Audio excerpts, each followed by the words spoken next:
It is literally, I'm going to take my glass up before I steam up. It was like magic. Like the guy is, I have like this huge man crush on GDT now. Like he's like a fellow nerd. We can talk comic books, we can talk movies the entire time, and he's ruthless.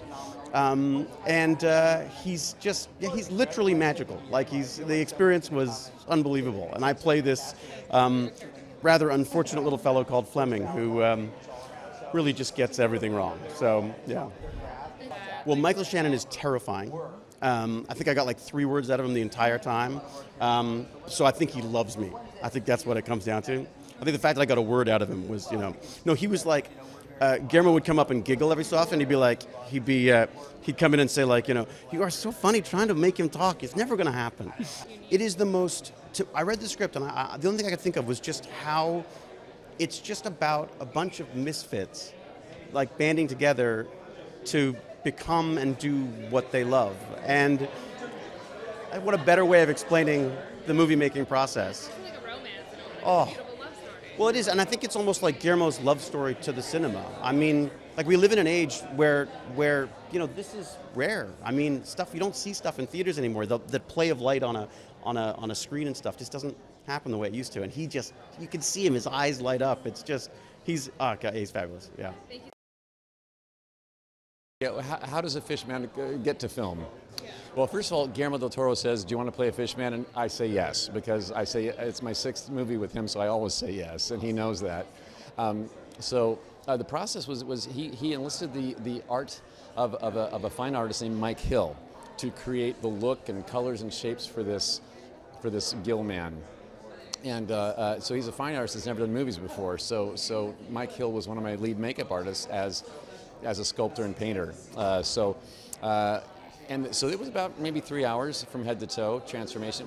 It's a bit of a suit, a bit of a makeup all together. You slip into some and zip up the back, and then you glue some on and all that. So the gills were mechanical, but be sure that it was not motion capture. It was an actual creature suit that was practical and on film. Yeah. Sally Hawkins is a magical princess. When you talk to her, you'll see she's a very humble, meek person in real life, and doesn't bask in her own glory at all.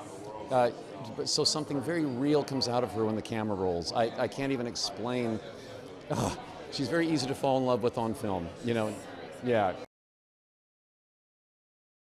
It was beautiful because I met only with Searchlight in 2014, and I took them through the entire movie, and at the end of the pitch, they were weeping, they were crying, they were moved by the story verbally, so I knew it was something powerful and special.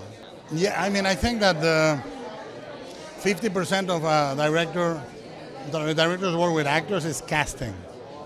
In this case, it was not even necessary because the main parts, Sally, Octavia, and Michael Shannon, were written specifically for them and tailored to their strengths as performers, which is mainly their eyes. They have incredibly powerful eyes, all of them. And Sally has a purity like a silent comedian. She's heartbreaking, beautiful. I also wanted the leading character to be beautiful, but in a way that was unique and powerful, not model, not Hollywood, but she that you fell in love with her rather than simply admiring, and Sally has an inner light like nobody else. Yeah. It's a movie about love and about loving the other and not being afraid of the other, and what is beautiful is an incredibly emotional movie. So, thank you. Guillermo came to me and he said, I've got a movie where a mute cleaning lady falls in love with a fish. Do you want to do it? And I said, that old story again? And I said, of course. So, he had an idea to do kind of a beautiful, non-traditional romance that he had been inspired by since he was a kid. And we set up to do it. We did it in between seasons of The Strain where, we were able to sort of make it fit in beautifully. And we shot it last summer, and it turned out beautifully. We've been honing it over the winter, and we're proud to show it here in the theater where we shot it. I think with Guillermo, you know he's got a vision. So he's a guy who is very specific about what he wants, but he's also very open to ideas. So it's that best of both worlds where you can follow, you can drink the Kool-Aid, but also he appreciates that sort of input from me, from the actors, from the department heads. So it's just a great process because he's not dilettantish or, petulant. He's very smart, he's very specific, and so it makes it easy in a way, but it's also challenging because he's demanding, he wants the best, and he demands the best from everyone else. Well, I don't know exactly what they're going to expect, but what they'll get is they'll get a fairy tale, a romance, a love story, a sort of a discussion of the human condition, metaphors for what's going on in the world right now, a Cold War thriller. It's really a lot of things that are not particularly definable, but which are very cohesive once you get to the end of it. So it's really unlike anything else. It's undeniably Guillermo, but it's incredibly original. It was really incredible working with Michael. He's a beautiful performer, a beautiful actor, and it was such a gift and an honor to get to come in and play his wife for a few days. It was really fun. He's so intense and he brings so much energy to everything that he does. So you can't help but just take that on and want to up your game alongside him. So it was really fun. Right? Working with Guillermo is just a dream. He's such a dream for an actor. He's just so giving, and he's such a visionary, and he knows exactly what he wants, but he always lets the actors play, and it's a dream. I think they're going to be taken on a much more of an emotional journey than they anticipated. It's such a beautiful love story, and that's really the heart of the film, and I think that's also what's most surprising about the film. So I think people are going to be really moved. Yeah. Well, I mean, working with Sally she is, I think, one of the most brilliant actresses out there. So that was fun, and we have very similar processes in how we break down the material. We are both crazy with rehearsal. We're both crazy with research, but she had a lot more to do in this one than I did. I mean, we both had to learn ASL because we didn't know how much I would communicate using it. But then I realized, she actually can hear me, so I'm not probably going to use it that much. But it was wonderful. This is a dream project. No, it's funny when people say, she has funny moments, but I think. In your day, how many times are you funny? You're probably funnier 90% of the time. And that's what I like, is because I feel that Zelda is just realistic and sarcastic, and and everything comes across as funny, but it's just her, take on the world. Well, he's joyful. Guillermo is, he's a staunch professional, but he's also a kind, fun, funny human being. So between setups, we laugh. But when the work is actually happening, it's work. So it's the best of both worlds.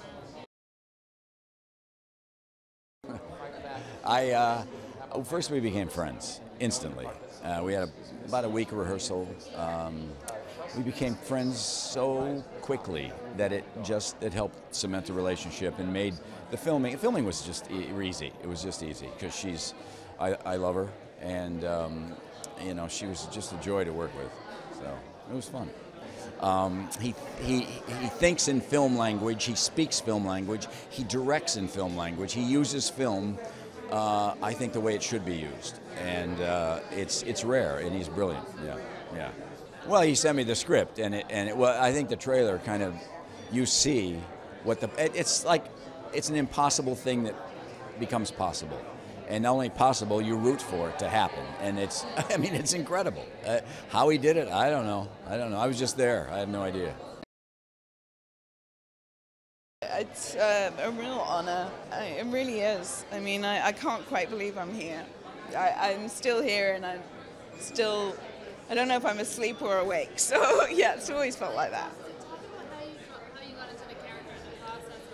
Well, it was a lot of things, and as soon as I heard about it, I felt like I knew her, and and yet no way of knowing how you would do it or make it happen and make it believable. So you have that kind of, it feels like the best ones should feel like part of you, and yet outside of you, perhaps in a parallel universe. And it's flattering myself saying I'm anything like Elisa, but she's, many things are drawn on practical level with ASL and then making up her own language, and you pull all these component parts together for a long time, and I always want to do more. I always feel like you can do more and should do more. And then there's dancing and then everything, the movement of her. She had this internal rhythm, and the way he thinks is such an artist, and